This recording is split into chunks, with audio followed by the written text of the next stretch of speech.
Ang nobelang ito ay aking isinulat upang maiparating ang karumal-dumal na pagtrato ng mga espiritu na ang tingin sa atin ay mga angel lamang at walang karapatan. Naalala mo pa ba ang masayang alaala?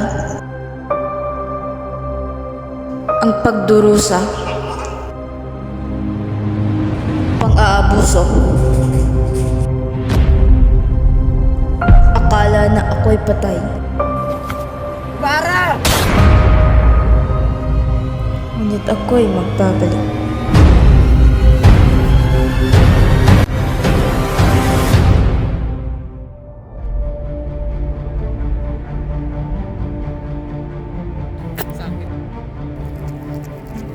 Ano ba itong vapor na to?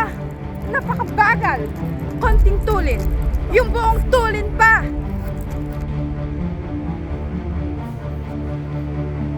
Ganyan ba ang klase ng mga estudyante? Mga kamba!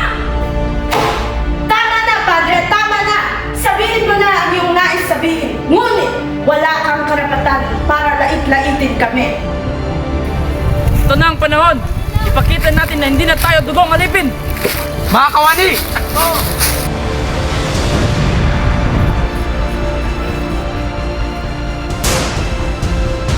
Ako si Doña Victorina de los Reyes de Espadán.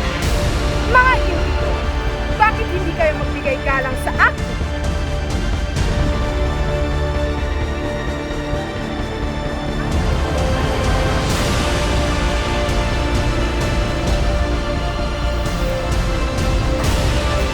Buhay si Simon! Ano? Simon? Buhay?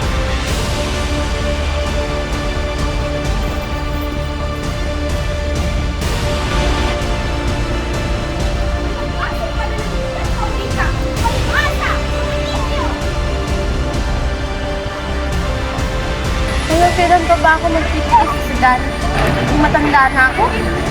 Bukas na bukas makikita natin ang tagumpay ng ating pagsusumikap at ang papuri ng ating sanlibutan.